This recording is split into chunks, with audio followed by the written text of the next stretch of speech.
안녕하세요. 나긋한 인생입니다. 시간과 경제적으로 여유로운 인생을 여러분들과 함께 만들어가기 위하여 이 영상을 만듭니다. 연금소득 분리과세 한도 1200만원에서 1500만원 상향 예정이라는 영상을 보신 분이 다음과 같은 질문을 하셨습니다. IRP와 연금저축계좌에서 ETF를 열심히 모아가고 있는데 55세 이후 연금 개시할 때 인출 과정과 세금이 이해하기 어렵다고 하셨습니다.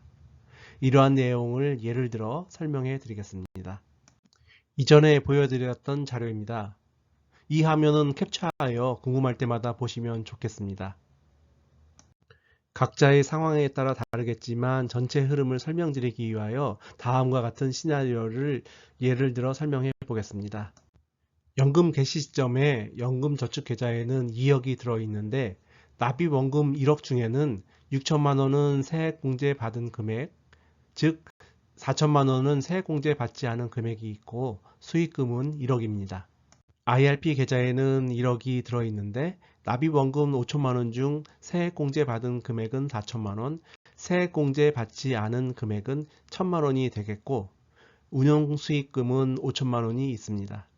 DC형 퇴직연금은 2억 중에 퇴직납입원금 1억, 운용수익금 1억이 있습니다.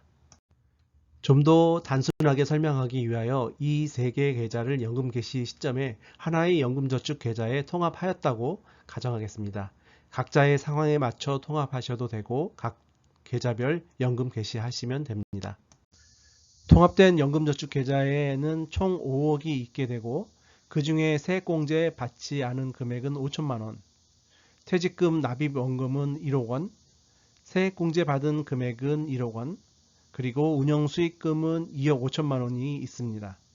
미리 말씀드리면 연금 개시 이후에도 ETF를 가지고 계신다면 운영수익금은 계속 증가되거나 혹은 감소될 수 있습니다. 하지만 이 부분은 생략하고 설명하겠습니다. 연금 수령 연차 관련하여 다음의 내용도 알고 계시면 좋겠습니다.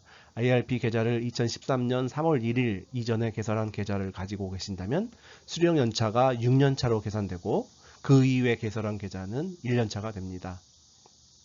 그리고 IRP 계좌는 만 55세 이상과 가입일로부터 5년 이상 경과가 될 때 1년차가 되지만 퇴직금이 이체되면 가입일 5년 경과와 무관하게 55세 이상 조건만 만족되면 1년차가 됩니다. 연금 개시하면 첫 번째로 세액공제 받지 않은 납입금액부터 인출된다고 말씀드렸죠. 이 세액공제 받지 않은 납입금을 인출할 때에는 세금도 없고 수령 한도 제한도 없습니다. 사례 1과 같이 1년차 되는 해에 세액공제 받지 않은 납입금이 5천만 원이 들어있으니 원하신다면 한 번에 모두 세금 없이 찾을 수 있습니다. 사례 2의 경우는 1년차에 1억이 필요하여 세액공제 받지 않은 5천만 원은 세금 없이 찾을 수 있으나 나머지 5천만 원은 퇴직금 납입원금에서 찾아야 하니 연금 수령 한도를 계산해 보니 6천만 원 한도이고 따라서 퇴직금 납입원금에서 5천만 원 수령 가능하며 이때 30% 감면받은 퇴직소득세를 내고 인출됩니다. 퇴직금에는 퇴직소득세를 내야 합니다. 퇴직소득세는 근무기간 퇴직금 액수에 따라 다르며 보여드리는 표는 대략적인 계산표이니 각자의 근무연수와 퇴직금을 고려하여 예상해 보시기 바랍니다. 아래의 경우와 같이 퇴직소득세가 약 1,200만 원일 경우 퇴직금을 일시에 받으면 퇴직소득세 1,200만원 모두 세금으로 차감되지만 만약 IRP로 이체하여 연금 수령 한도 내에서 수령하면 1,200만원에서 30%인 360만원을 감면받을 수 있습니다. 이 화면은 반드시 알아야 할 팁입니다. 화면을 캡처하여 나중에 연금 개시 일정을 고민할 때 참조하시기 바랍니다. 제가 미래셋 연금 상담 전문가에게 전화하여 확인한 내용을 정리하였습니다.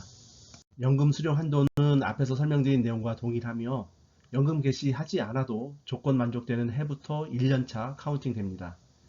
이 점을 잘 모르시는 분들이 많이 있는 것 같습니다. 그리고 퇴직금 감면 연차는 연금 수령 조건을 만족하고 연금을 개시해야 퇴직금 감면 연차가 카운팅 되기 시작한다는 사실을 많은 사람들이 모르고 있습니다.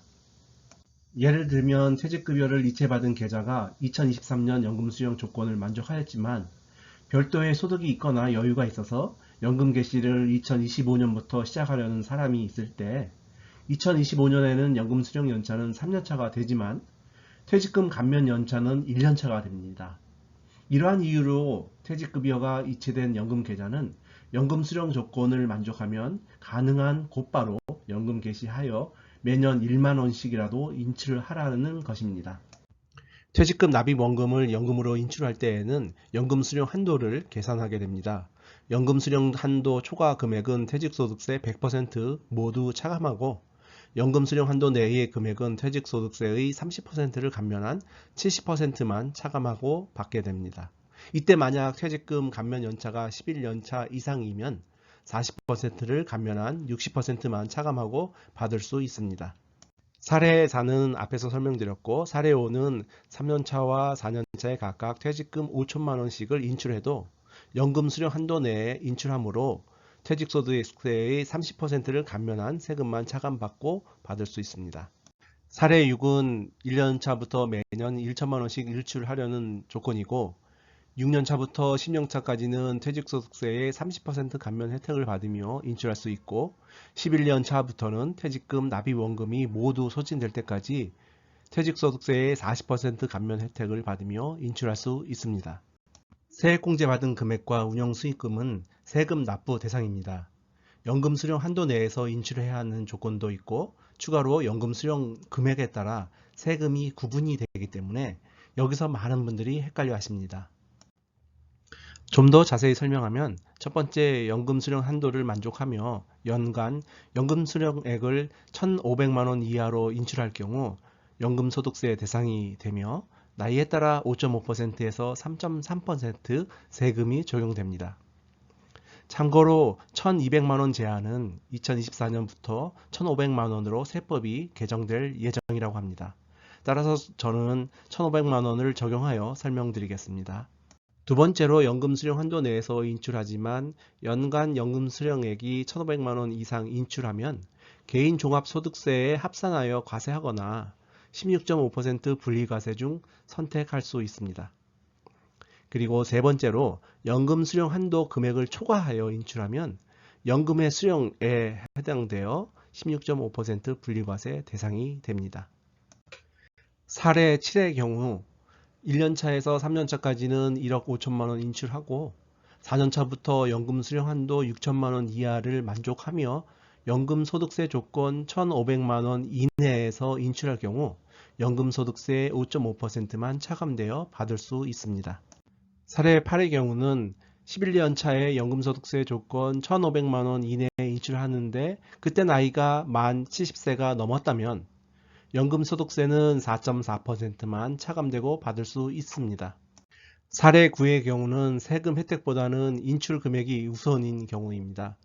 1년차에 세액공제 받지 않은 납입금 5천만 원 전부 인출하고 2년차에 퇴직금, 납입원금 1억 모두 인출하면 연금 수령 한도 6천만 원을 초과하므로 6천만 원은 퇴직소득세 30% 감면받고 나머지 초과한 4천만 원은 퇴직소득세 감면 혜택 없이 차감되어 인출됩니다.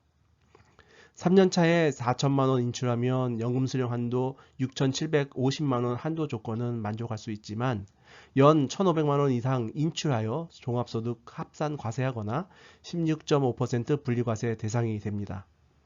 이때 종합소득 합산과세 또는 분리과세는 각자의 소득 현황 등 상황에 따라 유리한 것을 선택하면 됩니다. 삼성자산운용 블로그에 있는 기사를 공유합니다. 퇴직금 3억, 근속연수 20년, 세액공제를 연 700만원씩 20년 불입하였고 운용수익률이 연 5%인 퇴직자가 일시금으로 받을 경우에 비하여 연금으로 받을 경우에 약 3천만 원을 절약할 수 있다고 합니다.